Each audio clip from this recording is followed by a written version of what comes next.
It's time for Peptide Talk, featuring Garrett Pope.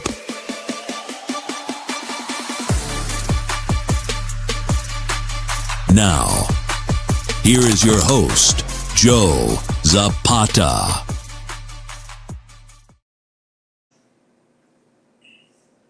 Guys, I'm Joe Zapata. We're here for another week of Peptide Talk, and I'm here with the man himself, Garrett Pope. What's up, Garrett? How you doing, my man? Yo, man. How's it going? All right, man. So let's first address something first. We had a death, actually. Patrick Arnold passed away at 59 years old. So I just want to, he was the father of Prohormones, as they say. Passed away at 50, very young, 59 years old. I don't know anything else like about it, like if he was sick or anything. I don't really know.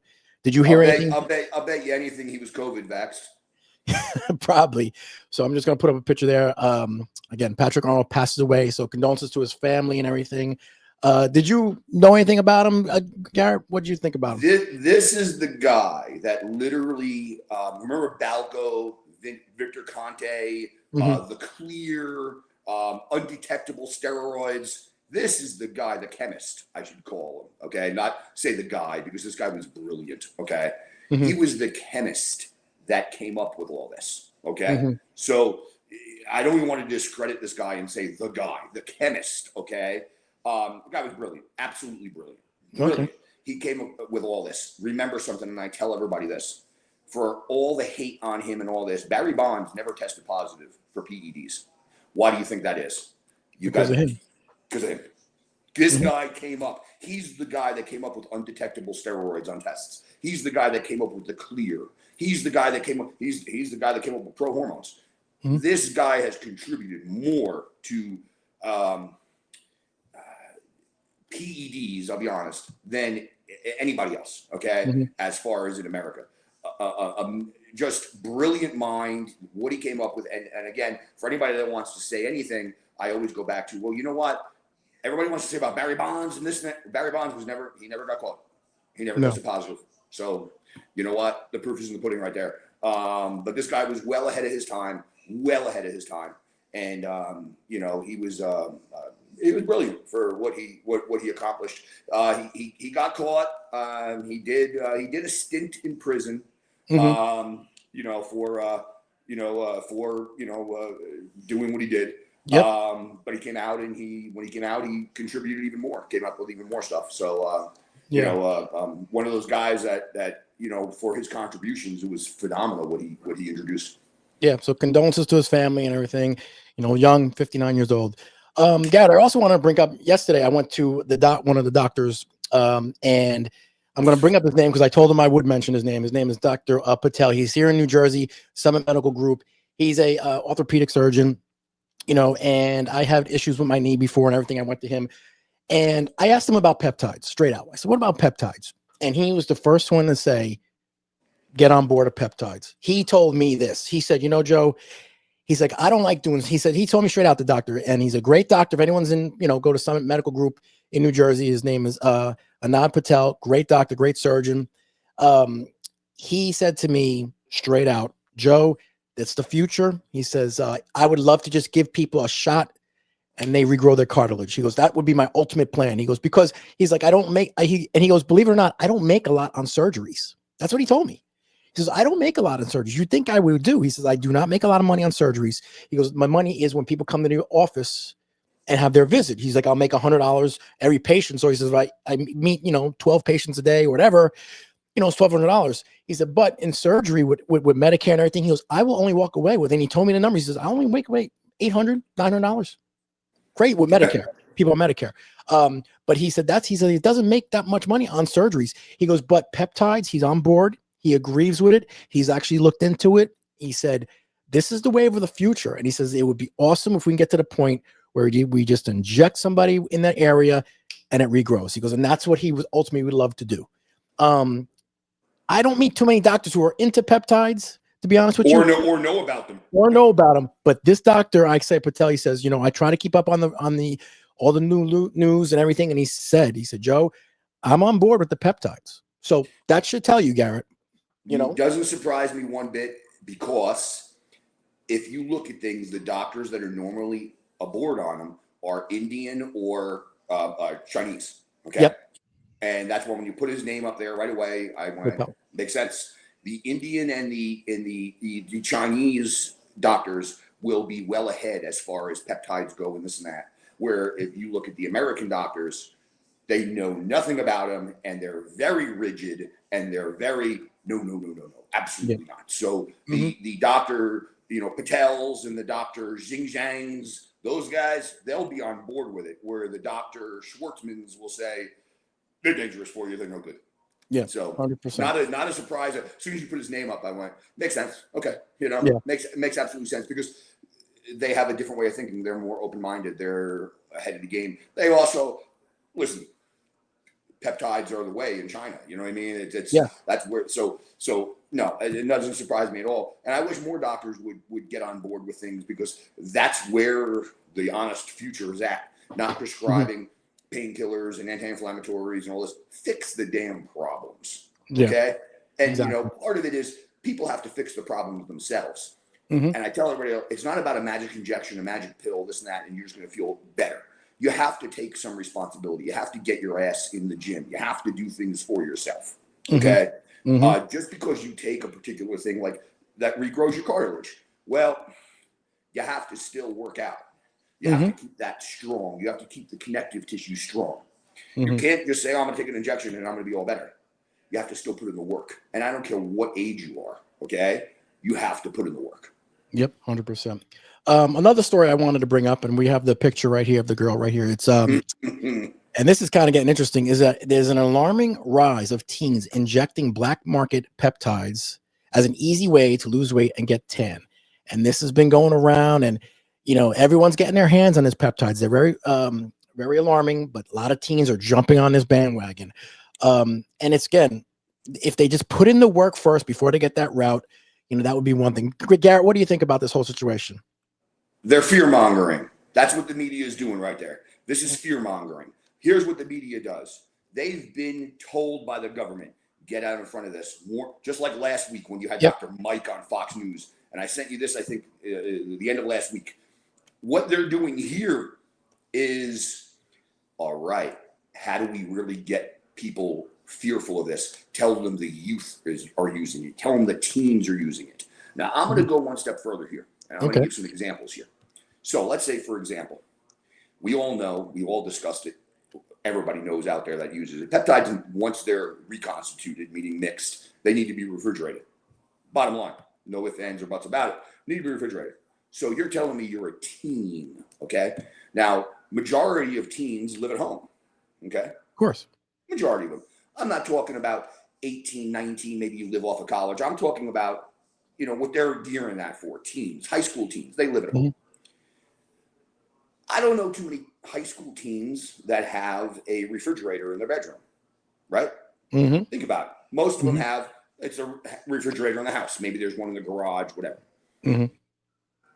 These parents have access to the refrigerator the same way the teens do. Yes. You would notice if there's these peptides in the refrigerator. So that's why I call bullshit on this right away. Because if there is an epidemic of teens using peptides, well, then why can't the parents just take control and say, what is this? Nope, not in my house, and throw it away. Yeah. And you got to wonder where they're getting this data from. Where are they getting this data from? Exactly. So it's not, I don't buy that at all. That's just a fear-mongering tactic. I don't buy it at all. Peptides in the refrigerator. Where are these teens? It's not something where you can say, oh, they're hiding it in their drawer. They're hiding it in their gym bag. It needs to be refrigerated. End of story. So where is it being? Where is it being kept? So I don't buy it. That right there, that's just a fear-mongering story that they wrote. I read the whole article. It was a bunch of bullshit to me. I don't buy it. What they're trying to do is they're just trying to, okay, how do we get ahead of this? Let's warn parents. Now teens are doing this. Remember back in the day, how did steroids get made illegal? Okay, because they kept saying the teens are using it. Well, they said teens were dying from steroids. No, teens were using ephedra and all that stuff. Remember the stuff that burnt, that got your heart rate? Yes. Okay. And baseball pitchers, high school pitchers were dying from it. I don't recall too many high school teenagers that took a steroid and the next thing you know, they keeled over and they died. No. That's not something that's rapidly increased your heart rate because you took it once. So that the effect, all that kind of stuff did. Okay. So again, the easiest way to get people's attention and people on board is say the kids are doing it, the teens are using it. It's bullshit. You know, I mean, you think about something. You didn't know what was in your kids' refrigerators. I mean, do you see what I'm saying to you? Of course, You know, come on now. It's a different story if kids are living away at school, but they're entering their 20s at that point anyway. They're not there. Yeah. You know what they're talking about here when they're saying teens. Yes. You know what I mean? Yeah. I agree with you 100%. You know, and then obviously Retta has been in the papers and everything going on, and they're saying Retta is going to be the first $1 trillion drug. What do you think about that, Garrett? You think they're going to be going that route? Originally, I thought it was going to be, and now I say no. And the reason why is because Eli Lilly is already working on a quadruple agonist. Wow. So you've got Retta, which is a triple agonist. Okay. They're already working on the new one, which is a quadruple agonist, which and what does that do? The exact name of I have here. I'm going to read it off because it right now is listed as ADA 2026. That's their code name for it. Okay. The new molecules: GLP-1, GIP, glucagon, amylin, and calcitonin. Early rat studies have outperformed Retatrutide in all aspects. So, no, originally where I thought Retatrutide was going to be, $1 trillion drug, not anymore, because they're going to put this out and it's going to just take over people. Well, why would I want a triple agonist? Well, when I could have a quadruple agonist. And, you know, where we're going to be now is, you remember, razors? You had the single blade, then you had the double blade, then we went up to the quattro. Now we're up to the hydro, 5 blades. That's what's going on with the GLPs. Yeah, that's what I was saying. That makes sense. You know what I mean? We got a single agonist, a double, a triple agonist, a quadro. Oh, pretty soon there'll be a hydro agonist. I mean, that's where they're going. You know, just one will continually beat the other. So as long as that is in play and they're going to continue to, you know, they're going to unveil a quadruple agonist, that will eventually squelch Retatrutide. Yeah. You know what was interesting is I saw some guy posted, he took people from the 1920s and 30s walking the street of New York. All of them were well dressed and all of them were thin. Like there wasn't that many. Then he took it and said, hey, this is now the same street and area today. Everyone's out of shape. No one wears a suit and tie. It's ridiculous. You know, and you can see how far we've become as you know, everyone's out of weight, a beast. So everything, the weight loss drugs are going to be the future with the peptides and everything. I think this is what they're going to do.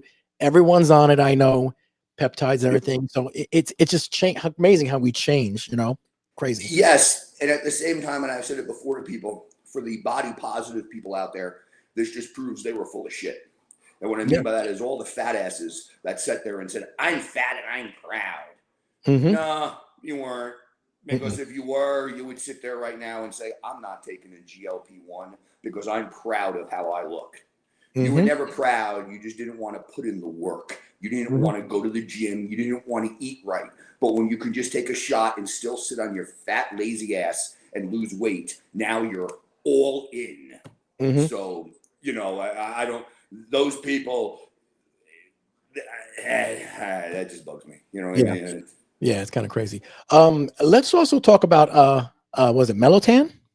Melanotan. Melanotan, yes. I don't know too much about it. Tell me about it. Tell me what does it do? What is it about? They have Melanotan 1 and Melanotan 2. Okay.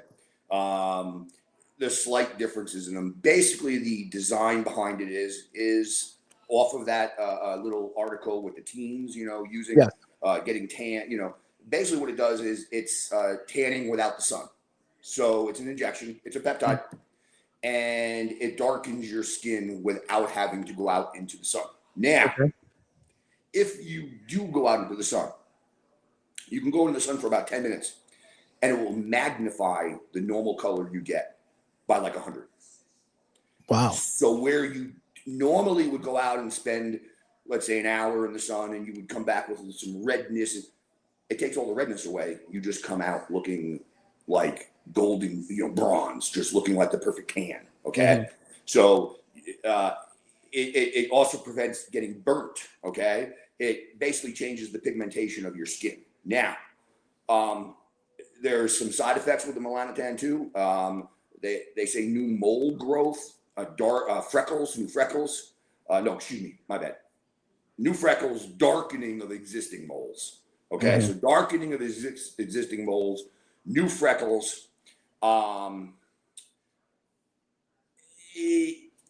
It's they call it the Barbie drug. Okay, that's now melanotan 2 compared to melanotan 1 does have some also side effects. Other benefits. One being it is an appetite suppressant. Okay. So melanotan 2 compared to melanotan 1 will act as an appetite suppressant. The other thing is melanotan 2 will also be a libido improver. Yes. Okay. So there's that also. There's some small side effects to it. People say they feel flush. People get nauseous. Some people say they get headaches from it. Okay. Me personally, I would think that would be like the perfect peptide to use before you were going to have to compete to get on stage. Yeah, that's true. I remember back in the day, before competing, you put the bronzer on and all that on stage, but you would be in tanning booths all the time up in Jersey, getting ready for, and so I would think this would be a perfect peptide to use leading up to a competition, and it's supposed to tan you in a few weeks. I think that would be, it would make sense. You know what I mean? Yeah. I had a question that actually came in, and I think you kind of answered, but let's just go over it for Frank. Frank R from PA said, "Hey, Garrett, I know that melanotan is a peptide for tanning, but I also heard it's sometimes used as a sexual stimulant. Any truth?" Yeah, melanotan 2 increases libido. They say that men can experience spontaneous erections from it. And I don't know what that means, spontaneous erections. Like, do they mean like if you're sleeping, or does that mean like you're, spotting your partner on the bench and all of a sudden your dick hits him in the head? You know what I mean? So it's all it's all different. But they say that that's a side effect of it. But so yes to his question. Okay. But for anybody out there that would use that for that purpose, that doesn't make any sense to me when there's other things out there if you needed that stuff. You know what I'm trying to say? Yeah, and men and women a woman can take it too? Man and woman can take it? Anyone can take it? Men and women take it, absolutely. Yeah. Okay. Yeah. Men take it, women take it. That's not a problem. It's a tanning, it's basically it's a sunless tanner, and it tans you from, like I tell people, tans you from the inside out. Yeah. It's funny. One of my friends up here was talking to me in the steam of the gym, and he's black. And he said to me, "Hey, Joe, what are you guys talking about this week?" I said, and I told him, and he goes, "Hey, if there's melatonin that makes us people black dark, is there anything that's going to make me white?" I just started laughing. I said, "I don't know if there's anything out there that'll make you white." Any peptide. I don't think there's anything out there right now, but they'll probably come out with something. Yeah, exactly, 100%. And so this melatonin is pretty safe. You would think it's not too bad. I don't want people to confuse it with. There's a lot of people do this. There's melanotan and then there's melatonin. Melatonin, yes. Totally different things. Yes. A lot of people see it and right away they think it's melatonin. Melatonin is the sleep, melanotan is the tanning peptide. So it is two totally different things. Like I said, melanotan 1 is approved and can be prescribed for certain things, believe it or not. Melanotan 2 is not FDA approved and can't be prescribed. So melanotan 2, there are, like I said, some small side effects to it. But as far as overall safety goes, would I recommend them to anybody? Yeah, absolutely. It's nothing that's going to, do some type of real damage to you or anything. And, I think the way they say it works is you take it, you have to take a daily injection for like 3 weeks or 4 weeks or so. And again, this one I have not used. I haven't messed around with. I've thought about it, to be honest, but I haven't. So personal use, I don't know. But I think they say you use it for a few weeks, 3-4 weeks daily. And then after that, it's like a twice-a-week injection after that. And you just maintain your color. I've thought about it. But I thought, oh, maybe the winters down in Florida, that would be good. But it's sunny out so often here. And, honestly, I go outside, and if I'm outside for, 45 minutes, an hour, the sun down here is so good, I'm black. You know what I'm saying? Mm-hmm. So it's like, every time I think about, I just go outside and I'm black and, so whatever. Okay. There's another thing also going around, and it's the Hantavirus. That stupid thing is going around, the Hantavirus, whatever it's called, the Hantavirus, whatever it is. And now they're saying that a new vaccine is under development following this outbreak, which is like so odd how all this stuff happens. And what can you tell me, Garrett, about this new Hantavirus or whatever it's called? An interview surfaced from October of 2025, so not that long ago, of Dr. Fauci. Fauci, yeah, Dr. Fauci. And he talked about this, and he said the next big pandemic is going to be the Hantavirus, and that he's already working on a vaccine for it. That's crazy how he knew that already. Let me tell you something. I would trust gas station sushi before I would trust whatever that guy is going to peddle. You know what I'm saying?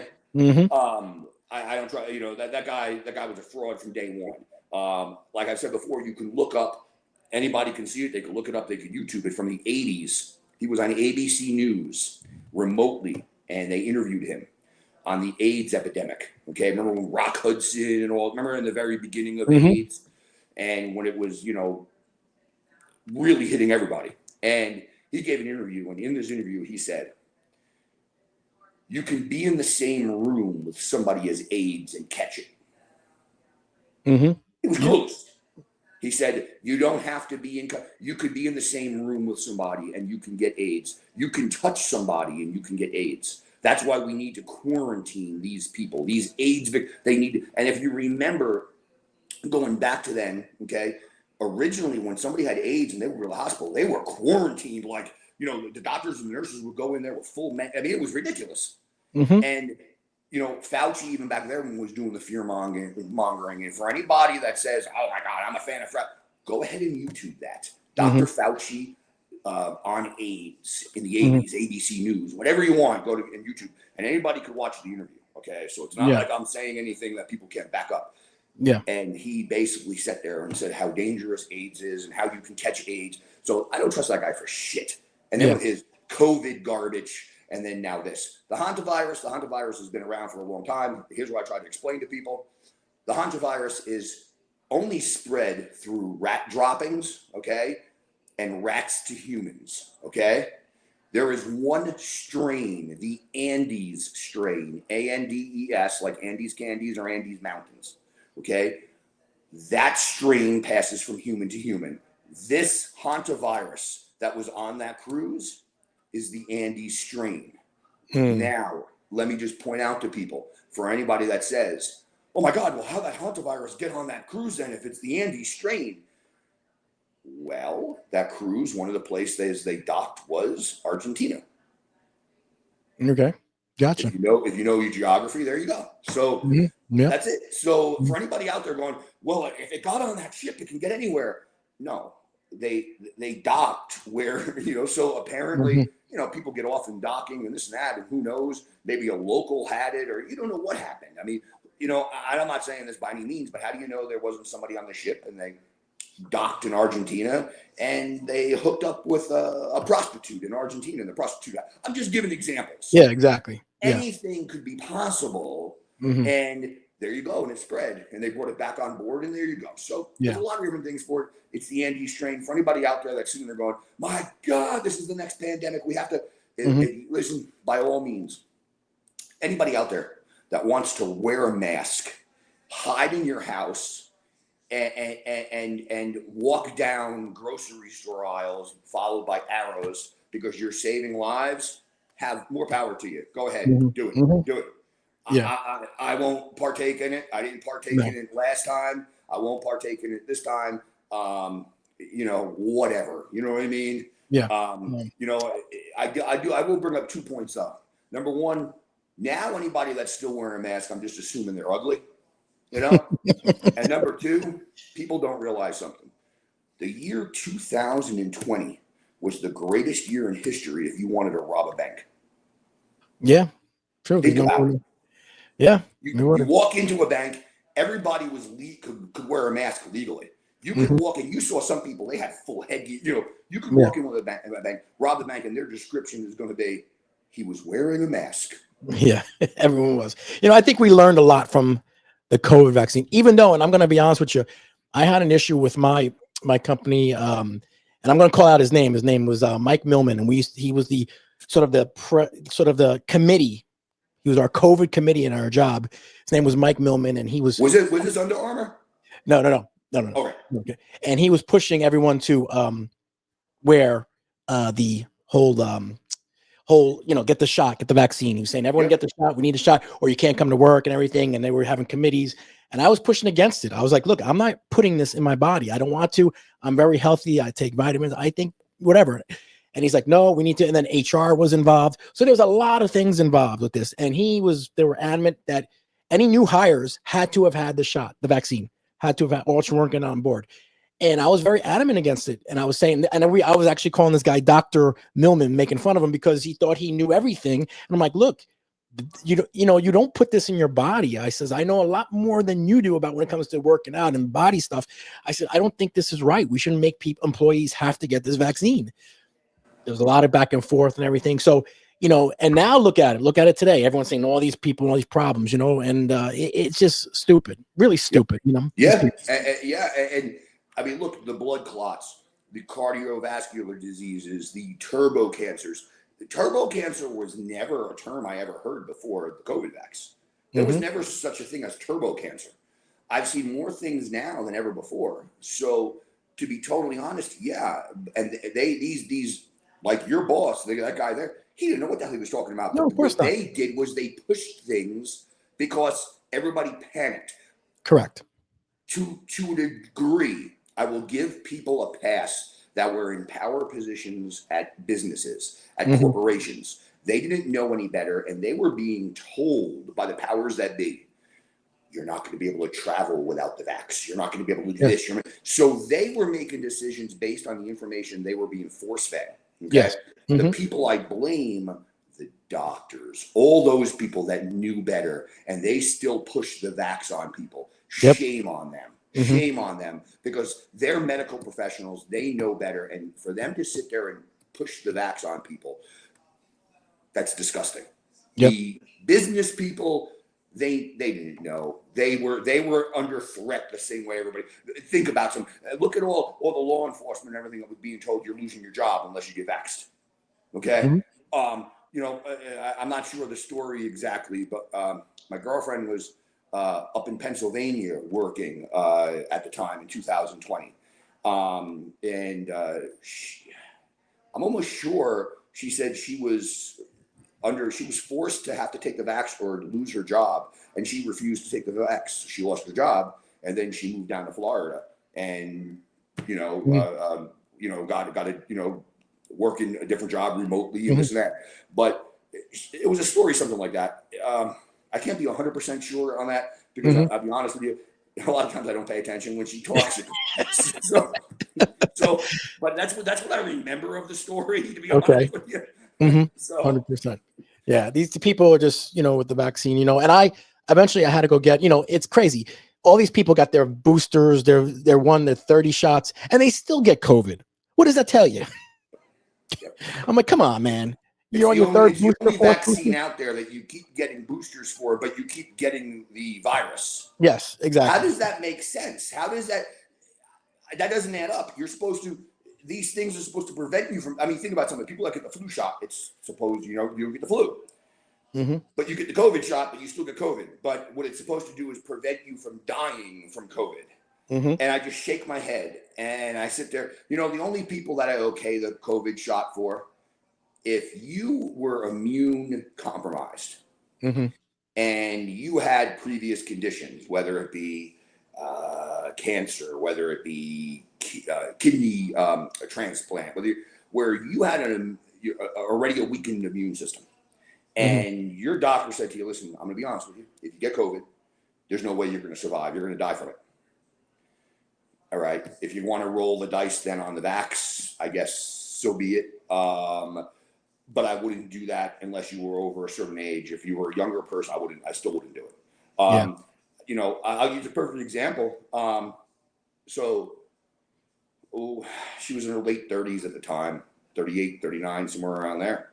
So my sister, who had a baby like a year prior, you know, when you have a baby, you have to go through every medical test, and everything was fine. Gets vaxxed, and like 8 months after the vax, has a renal tumor, kidney tumor. They had to cut out half her kidney. Wow. The first thing I said to my mother was, the vax. But at first, my mother was like, no. And then after a while, my mother goes, I think you were right 100%. And, you know, then it came out, kidney cancer in women, renal cancer in women, increased 72% in women 40 and under from the vaccine. Wow. That's crazy. I don't know. You know what I mean? I don't know. Where there's smoke, there's fire. But there's still people lining up for their boosters. There's still people I see in Facebook. I got my COVID shot. Yeah, exactly. They're usually the same people that have, I stand with Ukraine. So yeah, I worked with someone who got like 4 shots. The boosters got about 4 of them. At that time, I didn't have any shot, nothing. He got COVID like 5 times. I got COVID once. And even I had it for like maybe a day, and it was just a bad flu to me. And it came, you know, it was done. But he like 5, 6 times, and he had like 6 of those boosters. So I'm like, you know, there's something wrong here. Something wrong here. You know, 100%. Yeah, crazy, right? So that Hantavirus, well, I guess we're gonna find out. Hopefully we learned our lesson from the last virus. So let's see what's going on. You know, I will bring this up too. You don't think it's a little funny? Once again, okay, the midterms are coming up. Okay. And here comes a pandemic. I'm just saying. And they're trying to make this into much more than it really is. I honestly, this, in my opinion, this is something that's been around for a while. The certain powers that be are hoping this becomes more. I don't think it's going to become more. I really don't. But by all means, if they come up with a Hantavirus vax, you dummies that want to line up and go get it by more, run and get it. Because you know what? I'm going to call that natural selection. Yeah. Yep. You know what? Yep. 100%. I think you should be allowed to decide what you're going to put in your body. Plain and simple. Absolutely. You know, that's a great point you just made there. Because what have we heard from the liberal women for years upon years?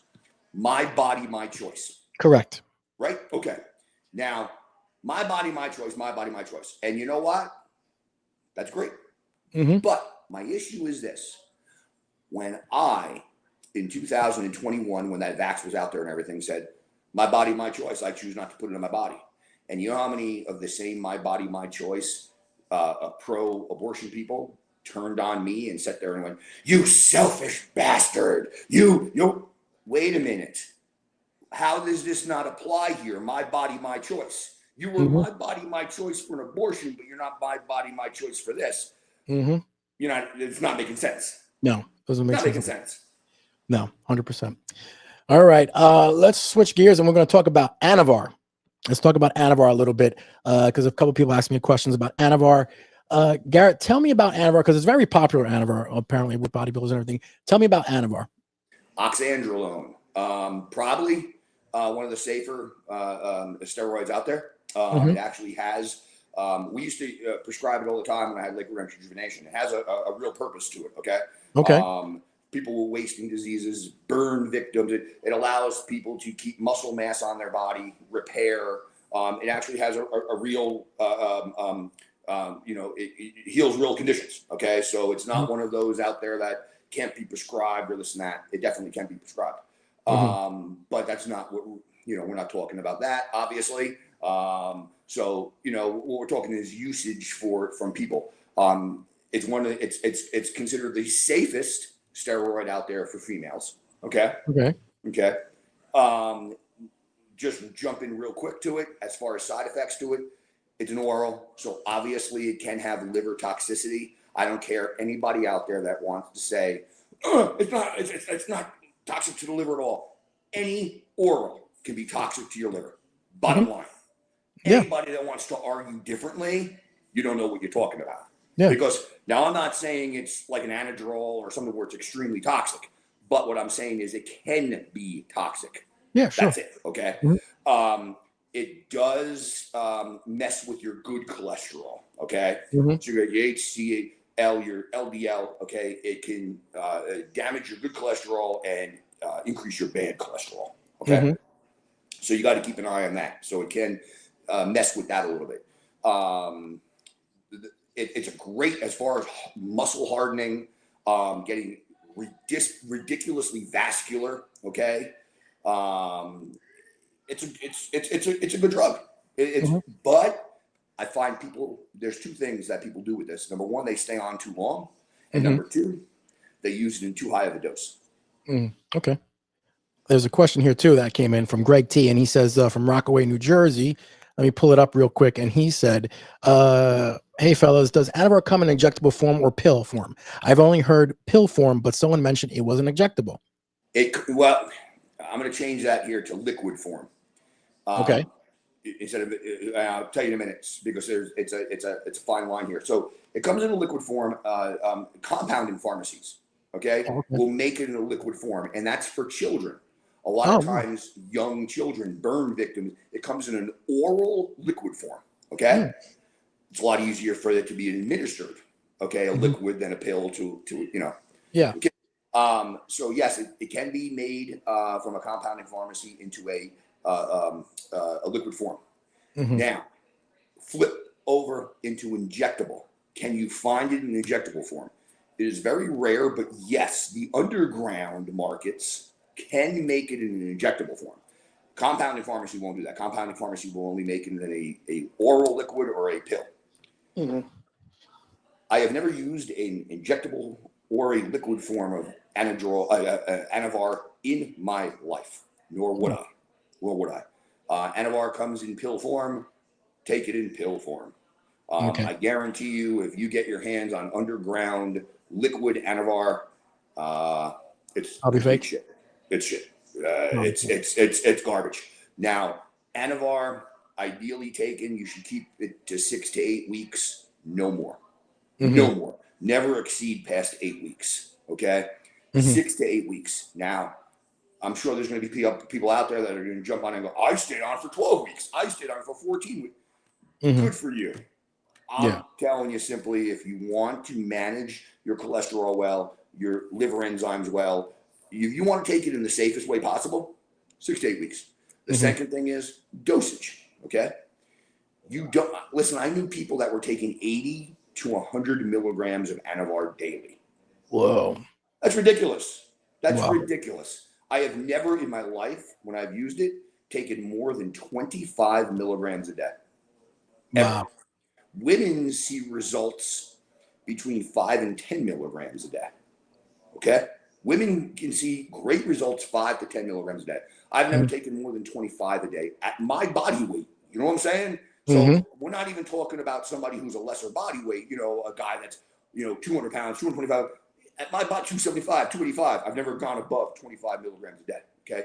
See absurd results in it. Absurd results. The one downside I do see to it whenever I've used it is I get absurd cramping, muscle cramps. You get pumps that hurt. And what I mean by that is you'll be training your hand. Your hamstrings will lock up on you on the middle of a set. It's muscle cramps that are like just, oh, for the love of God, come on. ANAVAR will do that. Okay. Wow. It will do that. It gives you crazy ass pumps. So I think, if I'm not mistaken, Larry Wheels, you know who that is. Yep. He experimented there for a while. And I think he did it for like 6 or 8 months, if I'm not mistaken. And he took ANAVAR, 25 milligrams, before his workout on workout days only. Okay. And he used it for a long time like that. And he said he saw ridiculous results like that. And I know a lot of people that use it as they take it before their workouts. Okay. whenever I've used it, I've just used it in. I've used it as little as 4 weeks, 6 or 8. So if you want to say personally, I've used it between between 4 and 8 weeks. Okay. And 25 milligrams a day, 7 days a week, even on off training days. But I'm just giving you an example. Larry Wheels said that, and he did that for a while. And he said he saw great results doing it that way. So. Okay. What about AIDS patients? Should they, if they, they're wasting away, should they jump up? Would they be someone for ANAVAR? They've used it on HIV/AIDS patients. They've used it on burn victims. They've used it on other people with wasting diseases. They've used it on people who have been hospitalized for long periods of time, who have lost a ton of muscle mass from being bedridden. Okay. Tissue repair. So for burn victims. So it does help in tissue repair. It helps retain muscle. See, that's the thing with ANAVAR. If you use ANAVAR 4 weeks, 6 weeks, 8 weeks, it's not something that's going to put on 25 pounds of muscle on you. You might put on 6 pounds of muscle, but I guarantee you'll keep 5 of them. Really? Okay. So it's something that if you're going to retain that muscle. So if you put on 6 pounds of muscle, you'll keep 5 of it. You'll keep. So, and if the long scheme of things, if you look at it and go, I just added 5 pounds of muscle to my body over that period of time.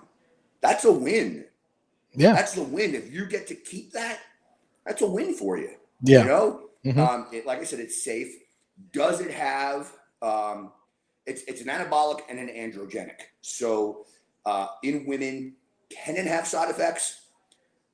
But they're mild. They're not going to, could it have everything we've talked about already, deepening of the voice, hair loss, this, that? It could, but in a low dose and in a short period, no. Usually women, I have run it 4 weeks to 6 weeks max. I don't have them run it to 8 weeks. Yeah. 8's too long for women. I have them run it 4 to 6 and then get off of it. Maybe sometimes 1 cycle a year, leading up to a contest, but not it's not something I have them use long term. Myself, when I use it 4 weeks, 6 weeks, sometimes you want to push it a little bit and go, all right, I'm feeling really good. I'll go 8 weeks. But then that's the max. Usually it's less than 8 weeks because I'll be honest with you, the cramps, the muscle cramps I get when I use ANAVAR are just stupid. They're there. Yeah. And you mentioned it's pill form. So, and taking pills, it could be toxic on the liver, but just like anything else, like aspirin, if you take too much aspirin, that's toxic on the liver. Yep. So people don't realize, anything you take can be toxic on the liver when you're taking it that much in pill form, everything. And that's what I try to tell people, because when people, there'll be people out there, oh, no, ANAVAR is not toxic to the liver. There's no liver tox. Yeah, there's the potential for liver toxicity with any type of oral. So that's why I throw that out there. And again, we're not talking about pro bodybuilders here where they're saying, should I use ANAVAR or should I use Proviron and this and that and da-da-da-da? And that's a lot more toxic to me. No, what I'm saying is for anybody out there, we're talking about for the general public, if you want to mitigate your health issues, you want to go a short term with it, and you want to keep in mind it can have toxicity on the liver. Okay. Just keep it in mind. I tell people, don't be shocked if your liver enzyme count goes up. Don't sit there and go, oh my God. Think in your head and go, oh yeah, I'm using ANAVAR. Okay, that makes sense. And then what you do is monitor it. And when you get off the ANAVAR, have your enzyme, checked again a few weeks later. And if everything comes back down, oh, okay, that's it. It was just raised from the ANAVAR. No big deal. I'm all good. Okay. But let me ask you, would you put ANAVAR on the Mount Rushmore of anabolics? Hell yeah. Okay. What are the other 3? If you had to put it on there. Well, I mean, testosterone has to be number 1. Yeah, testosterone, yes. But ANAVAR, Primobolan. I've told you how much Primobolan. Yeah. Now, here's the thing. Are we considering HGH an anabolic or not? And it's more of a peptide, I would believe, right? So maybe we keep that for a peptide on Mount Rushmore. Okay. That's what I'm saying, because it depends. If we're talking, the HGH is up there. But if not, then I would go testosterone, Primobolan, ANAVAR, and my personal DECA. Okay. DECA, because I've always loved it. I've never had any problems from it.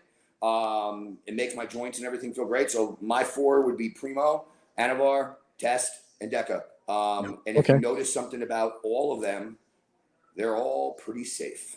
Mhm. You don't see anything up there like halotestin or Tren or exact or Winstrol or Anadrol, or you don't see any of those up there. They're more of the safe ones, okay? And that's what I tell everybody. Listen, you can have longevity with this if you do things right and you do things safe. Correct. You know? I mean, how many guys did we used to see up at Gold's or anywhere, other places, that were on boatloads of stuff and they were jacked through the roof, and the moment they got off, they shrunk. Correct. And they weren't mentally right, number one. And number two, they kept on doing that up, down, up, down, up, down. What I tell people all year long is, and this is the honest, people can never, ever look at me and know when I'm on, when I'm off. Nobody can ever tell the difference because my weight stays now within 10 pounds of it. I don't go, like I said, I don't go above 300 anymore. You know, I have 310, I don't do that anymore. So my weight stays between 275 and 285. Okay. So that 10-pound swing, if you really have a discerning eye, if you know what you're looking for, okay, then you're going to know the difference because you're, like I talked about with the Primobolan, where my delts will get the perfect circles. My arm, you'll get the perfect circular. If you know what you're looking for, okay, then you can say the difference. But for the most part, nobody ever knows any difference in me. I look the same to them year round. Now, do I train at all year round? Of course I train. I train all the time, okay? My love of this is from training, not anything else. You know what I'm trying to say? If I could, I tell everybody, if I couldn't train, if you took training away from me, just give me a gun. That's the honest to God truth. I've said it my whole, that's what I live for. That is my true, that's my true passion is the training. The training is what I love. You know, I've heard guys, I've heard girls over the years, oh man, I gotta go to the gym. Oh, I don't want to train today. That has always been my outlet. No matter what's going on in my life, I can lose myself when I train. Yep. I can clear my head when I train. I can just be happy when I train. And, you know, that's the thing where I say, okay, well, if you took training away from me, man, I don't know. I don't know, because I've been doing that since I've been 14 years old. I don't know what I would be without that. You know what I mean? Like mentally, you know? Well, it helps relieve stress. You know, people don't realize it helps relieve stress working out and going to the gym. It does. Absolutely. Like I joke around and I say, the reason why I'm not a serial killer is because I get to train. So it truly, you know, but it's one of those things. Like if you think about it, you know, you're doing it for so long. It's one of those things you don't even think about. It's like, you know, taking a shit in the morning or eating, or, you know, they say riding a bike. Same thing. You just do it. You don't, like, I don't think, oh, I've got to train. It's just, this is my time to train. I know that's what I'm going to be doing. I know there's never something that comes up and says, well, I could do this instead of training at this time today. No, sorry. That's even with clients. If I'll get a text from them, hey, Garrett, tomorrow morning, I can't make this time, but if I can do a little bit later at this time, can I come in? And if I know that's my training time, sorry, I'm booked at that time. Can't get you in. I'll tell them I'm booked. And the honest truth is, yeah, I'm booked with myself. My training time, nothing interferes it. Nothing. I don't care what. Nothing interferes with my training time. And you know that's the honest truth. I'll tell you a story. I was 19, 20, somewhere around there, and up in Jersey. And my grandmother, my father's mother, was admitted to the hospital, heart failure, all that. Okay, and I knew what time I had to train. Okay, so I had gone to the hospital. It was Ridgewood Hospital. Remember Ridgewood Hospital? Yeah, sure. Ridgewood Hospital, and go to the hospital.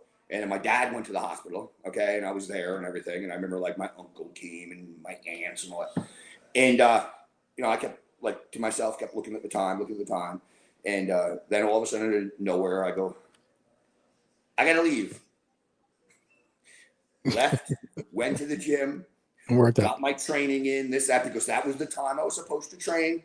And then I went back to the hospital later. Nothing interferes with my training. Nothing. Yep. It's just the way it is, and the way it is now. Now I train in the mornings now, and I've done that for years. I am sorry if a client has a time. Let's say a client has a scheduled spot with me at 7 a.m. right, and I get a text from them. Garrett, I got a call for a morning Zoom meeting. Blah blah blah blah. I can come in today at 9:30. That's my training time. I'm booked. Sorry. You can either come in later today, or we'll just skip today, and that's that. And you get charged for it. It's the way it is. Nothing. And some people say, well, that's selfish. That's this. That's what I do. I've done that for so long. That's my mental clarity. That's what I need in life. Okay. I don't need any, like I said, I don't need many training. Training is that's, I mean, come on, when you're doing it that long, the same thing. Yeah, exactly. And I was going to say, like, I have a job, and then I do this too on the side. So, and sometimes, some days I'm up at 4 a.m. and I don't stop until 6:30 at night. And I go to the gym right at 6:30 or 7 at night, and I don't stop. And people sometimes saying, well, aren't you tired? You've been up since, 3:30 a.m. I said, well, I just have to train no matter what. You just put it in. So these people that tell me I can't do it. Yeah. Yeah. You know what you would feel like mentally if you didn't. Correct. So as tired as you might be, or whatever, bad mood or whatever it is, it's almost like that's therapy. Yes, it is. Do you know what I mean? And that's 100%. What I always say to people. That's my, no matter what, oh man, as long as I train, I'm good. As long as I train, I'm good. And that it regulates me. Do you know what I mean? Like mentally, it calms me down, Yep, so 100%. So that's why I say to people, I'm like, it's you either have that in you or you don't. Correct. When I hear people all the time, I hate training, then you don't truly love this. Do you know what I mean? It's just, you don't truly love this. And I'm not saying you have to love, it's not about bodybuilding. I'm talking about just training. That's it. Just training. Yep, exactly. And, I have a couple of my coworkers or something will be like, oh, I just don't have time. I'm like, I've been up since 3:30 in the morning, and they'll see me get ready. And I said, I've been up since 3:30 in the morning doing podcast stuff, doing this, doing that. I said, I always train. I said, you can make time. You just got to have this to go to the gym. That's exactly it. And that's my biggest thing when people say I don't have time. And when I always say, oh, you didn't have time. You don't have time to train. But you were out for St. Paddy's Day. You were out for Cinco de Mayo. Oh, you were out on the boat last weekend.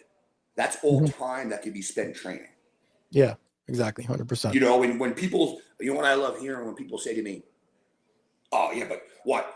You spend your life in the gym. You train, 6-7 days a week? No, I don't. No, I don't. What are you talking about? I don't train 6-7 days. That's counterproductive, okay? I tell people all the time, as far as, let's say, clients go, can you give me 2 days a week? If you can give me 3, it's even better, okay? If you can give me 3 days a week, I'd love it. But if you can't, can you give me at least 2 days a week? You don't need any more. That's all you got to give me. Oh, I don't know. You can get 2 days a week. Or I have another client who tells me how, when I tell her certain things about, listen, it's really important to stay flexible in your spare time. You should do this and blah, blah, blah, blah. She's got tight hips and this and that. And she tells me all the time, I can't. I have no time to myself. I'm up from early in the morning. I have no time to myself. And I just look and I go, don't you game every night from 10 p.m. to about 2 in the morning? Well, yeah, why? I go, don't tell me you don't have time. You choose to game. That's a relaxation thing. That's something where you do in your free time. So don't tell me. Everybody thinks they don't have time. No, they don't want to. There's a difference of not having time and not wanting to make time. Correct. 100%. That's the difference, And if you don't want to make time, that's fine. Don't complain when you look like a sack of crap. You know what I mean? That's all. That's all. I mean, you listen. You've known me for a long. I always made time for training, no matter what it was. I mean, no matter what it was, we used to. I mean, there were times, man. Like Rosie's and stuff. We'd be out. Let's say, what did it close? It used to close at 3 a.m. on the weekends, right? Yes, 3 a.m. Right? About 3 a.m. Yeah, about 3 a.m. Yeah. County was 3 a.m. Yeah, I think it was 3 a.m. Yeah. Okay, I thought so too. I was thinking. I was like, I thought weekdays they had to close at 2. Weekends were 3. 3, yes, it was, yes, correct. Okay, that's what I thought. So we'd be there until 3 a.m. and sometimes we would go to the diner afterwards. We're going to diner afterwards, correct. Exactly. So be there for a while, this, that. Let's say by the time you get home and go to bed, it's 4:30. Sometimes we would be going out after that, extracurricular activities, whatever. Yep, exactly. And maybe be up until 5:30, 6 a.m. in the morning. Yep. So if you look at that, there was never a time where that next day we didn't go to the gym. Right. We went to the gym. Well, you got it in. There was never a time where, oh man, I'm too tired to go to. You knew we got to go to the gym. That's it. Mm-hmm. Yep, 100%. There's no, hey, we could sleep in a little bit. We could sleep a little later, but we're going to the gym. That's happening no matter what. Mm-hmm. Yeah, your clients you train in your gym. Like I was talking about the gym culture of people, how it's so much changed once we were growing up to now, because I was watching this kid go to the gym and he went there he was watching a video, he was watching a video or something as he was doing his set of 5 reps of 2 pounds or whatever it was like this, and then put it down and then got up and left. That culture did not happen back in our day. We went balls to the wall. We went in there, boom, this is what we got. This is how we done. Now you don't have any of those kids come to your gym, right? Because I know you have your gym. No, because I can't see you dealing with that shit. Number one, my clients don't have their cell phones on them when I train them. Okay. They don't have their cell phones on them, and if they do, and they just get, every once in a while, I'll have a client of mine that go, hey, I have to have my phone on me. I had an emergency at work with something going on. They might need to reach me. Mm-hmm. And I go, okay, that's different. That's you're letting me know it's a once in a blue moon type thing. Of course, I understand. I don't have the people that come in and they're playing on their phone and this and that, because number one, I'm going to make you pay for that. I am going to literally beat the living crap out of you now during the session. Okay. And listen, I'm going to make it to the point where you're not going to be able to look at your phone. Okay. If you really want me to run you ragged to the point where you're having trouble catching your breath, I can do that if you want to play on your phone. Okay. So no, absolutely not. But the whole gym culture now is a different culture. Like I said, last summer, for the first time in 12 years, 13 years, during the summer, once or twice a week, I would go to the Crunch over here in Lakewood Ranch. And what I would do is I would go there. I would do a leg workout there every once in a while just to use different equipment and this and that. So I would go there once, twice a week, always at least once a week, and just for the summer months. And the things that I saw by both men and by women made me just, I hate to use it, but it's flabbergasted. Okay. I was blown away by the things that I saw. The socialization that people just going there to hang out, people going there to look good. It was a fashion show. People going there, there's a difference if you want to take videos and you're taking these videos to correct your form, to see your form. If you have to submit it to someone, listen, I have a lot of people that I make them take videos. Okay. If they don't train, with me, it's a remote thing. I want a video of this. They take the video in the gym and then they send it to me and I correct everything on it. I want your elbow moved this way a little bit. I want this pulled differently here. I want your foot stance. Little things I'll correct. Okay. That's fine. That's fine if you're taking a video for that. Okay.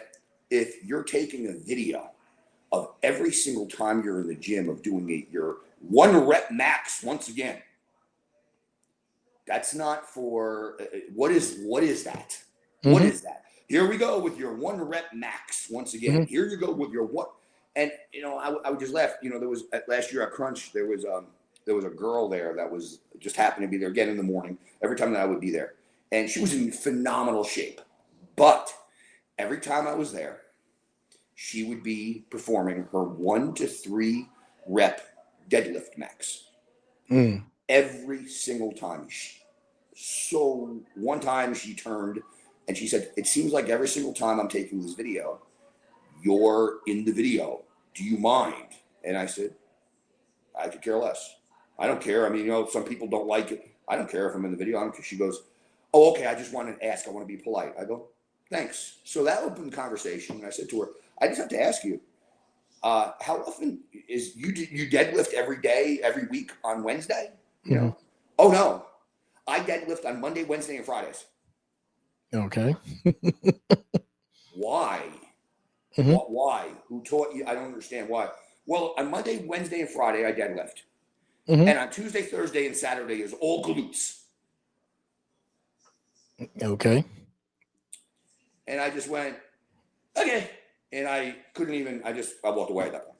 Yeah. Because there was the things I hear, the things I see, and I had to stop going there, okay? Because it was just, number one, it was getting on my nerves. Number two, honestly, too many people. I'm used to training by myself at all times. Yep. So it was just too much socialization, people trying to come up to me and,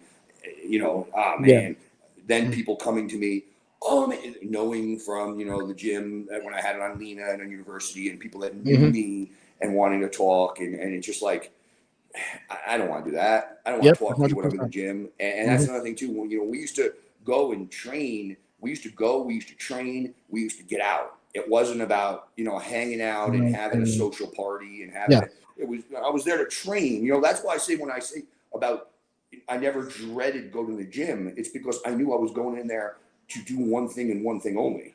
It wasn't going to be an event where I'm hanging out and I'm talking and I'm having fun and I'm having, you had people in there like that. You remember from Gold, there was a ton. Of course. Remember, I can't remember his last name. Big Ed. Remember he bounced at sure, Big Ed. Yeah, I remember Big Ed. I can't remember. Remember, he would be in there for just talking to everybody. He would say he loved talking. Yep, he was one. Yeah, that loved talking. So was that? Remember that little Italian, Little Joe? Little Joe. Yes, he loved Little Joe. He used to love talking all the time. Oh my God, he talked 24. You would actually, I would avoid him because he was just like he just would sit up by that front little countertops up front and just grab whoever walked by and want to talk to them. Yeah, exactly. Yeah, he was another. Yeah, you had those people that they were there for different reasons. And again, if that's what you want to do, that's fine. But don't impede on the people that are there that take it dead ass serious. Yep. Do you know what I mean? That train dead ass serious. Or at Crunch, the people taking videos of each other that they didn't have a clue to what they're doing, but then they're posting it online because they're influencers and their form is shit. They don't know what they're doing. They don't know why they're doing the movements, but they're telling other people to do it. Yep. 100%. And I'm like, I don't get this. And 9 times out of 10, it would be the little broccoli head kids. Okay. Yep. And they would be posting online. And I'm just like, come on, man. Like, but 100%, and they don't know what they're doing. They don't know what they're doing. Different era now. Totally different. Like I said, my training mentality, I've spoken about this before. I love Dorian Yates. That's how I thought, the gym is there for one reason and one reason only. Train till you can't. Train until you're dead. You know what I mean? Yeah, and prepare like you're going to battle. Yeah, prepare like war, like a battle. That's what you got to prepare for. I got these kids I see that wearing they're wearing sandals and Crocs. They're wearing their Crocs and stuff. I'm like, come on, guys, if you're gonna work out, and they're talking all the time. I'm like, come on. Exactly. It's social hour. And it's like that's not training. That's going to the gym. That's not training. There's a big difference. Yeah. If you're going to train, you got to really train. You got to train hard. You got to train. You remember, leg days. I mean, we would go over to Paramus Park and literally we'd be white. You know what I mean? Yeah. And just legs shaking and I mean, it was different. It was different. It was you don't see much of that anymore. No, and exactly like when we were working out at Gold's Gym, if we, we were younger and if we didn't know something, there was always somebody there who was either a pro bodybuilder, a pro athlete, or somebody we could ask and they would tell us this. There was always people there. Pete Browning was Pete Browning. He used to always walk around. He was very knowledgeable and help us out if we need anything. We would always bounce off. Now in today's gym, there's nobody in there that can help these young kids, learn what they're doing. Well, it's twofold. There's nobody that can, and if there are, they're not willing to because they're not getting money for it. And Correct. here's the problem. Back in the day, gyms would hire floor help. Correct. Where your job would be, hey, just hang out on the floor. You could talk to people. You can chill. You could talk about the game last night and this and that. Doesn't mean, but what we want you to do is be on the floor because you're there to help people. Meaning, if Joe wants to talk to you about the baseball game last night, do it. If Mike over there needs a spot on his heavy set of bench, do it.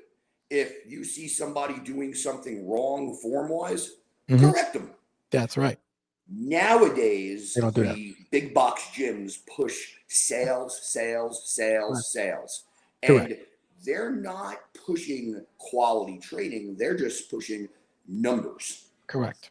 So if you don't pay us to correct you, we aren't gonna. We will look you dead in the eyes and just go, not our problem. You're not my client.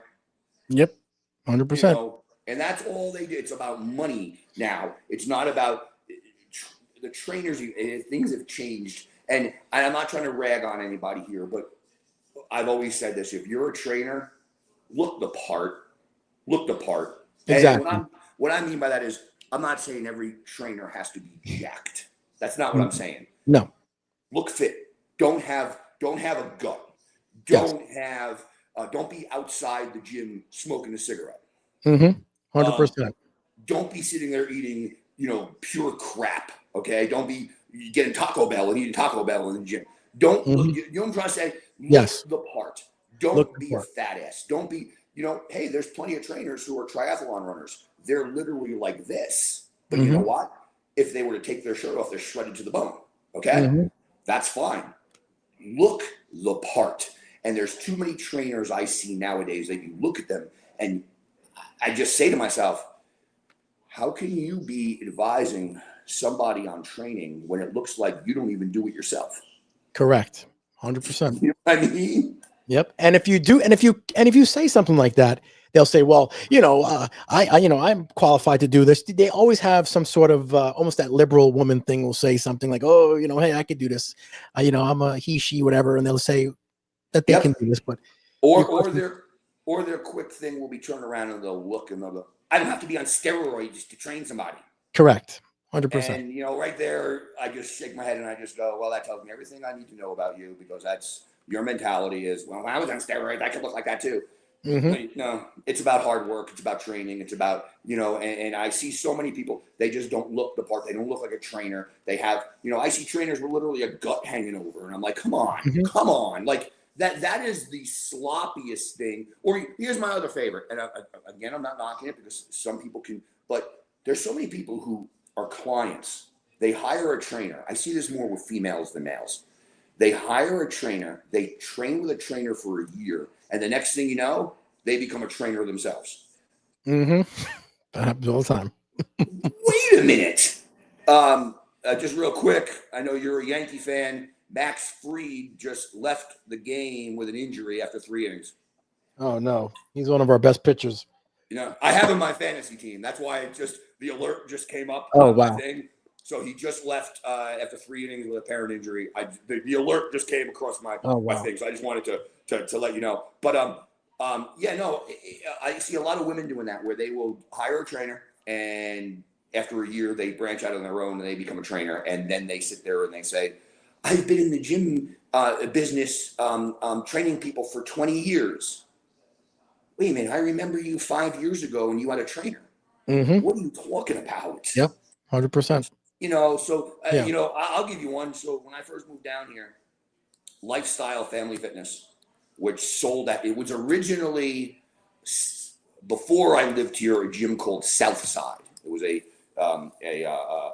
franchise called Southside. Southside sold it to Lifestyle Family Fitness. And that Lifestyle Family Fitness sold it to LA Fitness, and now it's LA Fitness. Okay. And now the Lifestyle people are all they own Crunch. Okay. So it's just, one big circle jerk. But anyway, so when I first moved down here, Lifestyles in Creekwood, okay, which is over here in Lakewood Ranch. And there was a he was a district manager for training So he oversaw Sarasota and Bradenton. Okay. And he was the district manager, and he went by the initials of MD. Okay, I'm not going to say his name out there, but his initials were MD. Okay, and he had this belief he could turn any person into a trainer. So what he would do is, especially women, it was always women. He would bring them on as a client, and then after about 3 or 4 months, you would be a great trainer. You want a good trainer. You should switch professions. You should become a trainer. And what he was doing was he was controlling these people, because when he was putting in their mind, I'm responsible for you. You realize something? I gave you your new career. So it was a power thing, okay? And he was turning a lot of these females who had no business ever instructing somebody else on what to do into trainers. And I saw it with him the most, and that was his thing. And then what he would do is with all of them, push the sales. You got to get. He didn't care if they were a good trainer. He just cared if they could sell to people. Okay, that's what it was about. And he would try to instill his training methods, which, in my opinion, his training methods were asinine. He did a lot of functional training, but he was like a cross between, are you doing CrossFit? Are you doing functional training? What the hell are you doing? You know? And I would see that a lot. And he had a lot of trainers that I would look at and just go, how are they a trainer? Like they don't even look like, if you saw them on the street and they said, I'm a trainer, you would go, oh yeah? Really? Like, you would never know. You know, like, oh, okay, like, whatever, you know. I've always, so somebody says a trainer, you know, if I say to somebody, if somebody says to me, what do you, I have, you know, clientele, I train people. Oh, I should have known that. You know what I mean? Like, you got to look the part. Yeah, exactly. Just like in pro wrestling, when, you know, I've talked to Vince Russo and he says, you know, the wrestlers don't look like they were wrestlers anymore. Like, you know, King Kong Bundy, Argentine, they're huge guys. But today's wrestling, you know, Ramus, Dominic Mysterio, Ramus, they're very small and thin. They don't look the part. You really want to have a stature, you know, about you. Well, a lot of these guys, I mean, even if you go to the top, CM Punk, Seth Rollins. Yes. If you go back years and years ago, they would have been what Kevin Nash referred to as vanilla midgets. Vanilla midgets, yes. Okay? And you look at back in the day, the larger than life Hulk Hogan's, Macho Man, Ultimate Warrior, Barbarian, Warlord. I mean, they were, and granted, we got a little ridiculous. Remember when Ted Arcidi became a wrestler? Okay, there were guys that couldn't move at all. Yes, of course. You used to look at them and they were larger than life. Okay, and now you look at a lot of them and you just go, man, like you could run into them out somewhere, you wouldn't even know they were a wrestler. Like they don't have that stature. They don't have the. You know what I mean? There's very few of them now that, I mean, you got Brock Lesnar, who just, you know, supposedly retired. Yeah, okay, he more than looks the part. Of course. The new guy, Obafemi, yeah, he looks the part. Roman Reigns looks the part. You know what I mean? He looks the part. But a lot of the guys, you look at them and you just, you know, now listen, I love the guy. But if you saw him out of his makeup, Danhausen, he doesn't look like a wrestler. Oh, no. He's got a gimmick, and he connects on a level that nobody. I'm a huge fan of him. Huge fan. But if you look at him, come on, does he look like a wrestler? No. But man, he is. I mean, he has a way of delivering a line so perfectly and with such dry humor. That you can't help it. Like he makes you laugh out loud. Yeah. Because he just has a way of like a couple weeks ago, I forget what it was, and Adam Pearce goes to him. Oh yeah, that's right. He goes, "You're gonna have to find an opponent for Backlash." And Danhausen just goes, I mean, just so dry. He turns around and goes, "Oh, that is bad. Sounds like work." And the way he delivered it was so just. You know, and then he just keeps going into something else. But you have to pay attention to the little bit. He's got a great delivery. But if you look at him outside of his makeup, and you would never know he's a wrestler. If he turned around and goes, "I'm a WWE wrestler." Yeah, right. Get out of here. You know what I mean? 100%, man. All right, man. Well, we've been an hour and everything. Great show. Garrett, where can these people reach you if they need to contact you? Pope Training, Instagram, all one word, POPE Training. Okay, and I think everybody knows how to spell that. On Instagram, you just DM me, whatever. I do paid consults, training, peptide consults, nutrition, you name it. So yep, 100%. All right, guys, like, subscribe, and join us next week. All right, Garrett, I'll talk to you in a little bit, my friend. See you then. You got it, brother. Started from nothing. Jersey streets, we owned it. Jay-Z pumping iron. Body builder coating. Gears on the